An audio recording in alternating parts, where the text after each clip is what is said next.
Thanks for inviting me back into your space. It's always my pleasure to spend quality time with a winner. You see, only winners are willing to spend their valuable time paying attention to this message. The rest of the people are too lazy, they're unconscious, and they're uninterested. Anyway, here we go.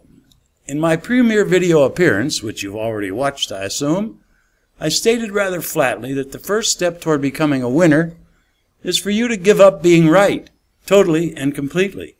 That's because what we're looking for as we play the game the new way are results, not reasons. Next, on our way up the spiral, we assume an attitude of levity, which allows us to smile as we defy gravity. Now, levity is defined in the dictionary as lightness of attitude, not taking anyone, any place, or anything too seriously, including yourself. We always remember that this is only a game.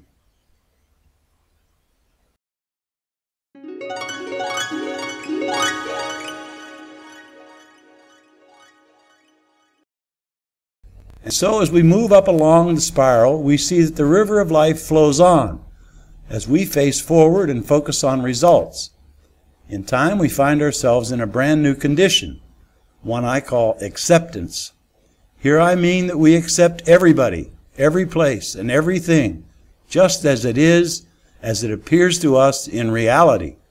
And we understand that there's no point in arguing about the past, simply because it's already happened, and we can't change it.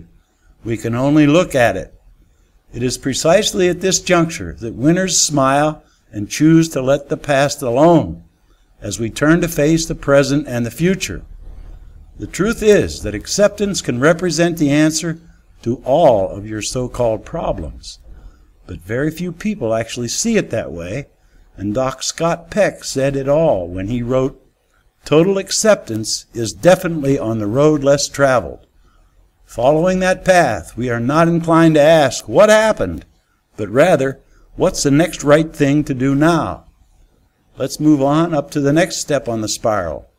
As we rise with an ever-widening horizon, there's a signpost overhead which reads, "Those who choose to come up here are responsible for being here." And so here we are with a metaphor. Picture a perfect 165-foot-long regal sailing yacht out in the open Pacific, halfway between Hawaii and Tahiti, cruising at 30 knots, and I'm steering.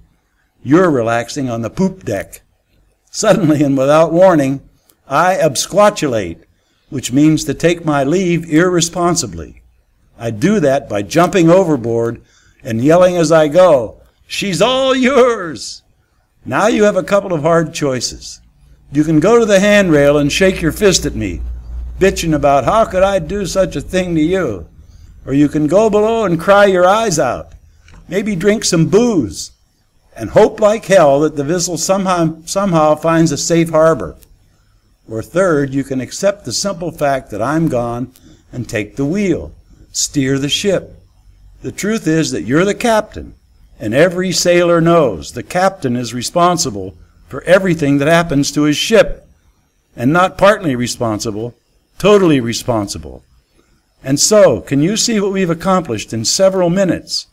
Why, we've assumed an attitude of levity, which defies gravity. We've given up being right, and instead focus on results. We've come to a point of acceptance about the past. We set our sails on the present plus the future, and we've become totally responsible for our thoughts, words, and actions. Now hear this. You are already a winner, because losers are quitters, and you've floated along with me this far. If you want more steps up the spiral in a hurry, I suggest you make a quick click on the book and buy it. Or you can wait and see if I ever choose to shoot another progressive video. But right now I'm heading down to the beach just to kick up some sand as the sun is setting and see if I can't uncover the Holy Grail, or at least some other hidden treasure. Ain't life grand? Happy trails to you till we meet again.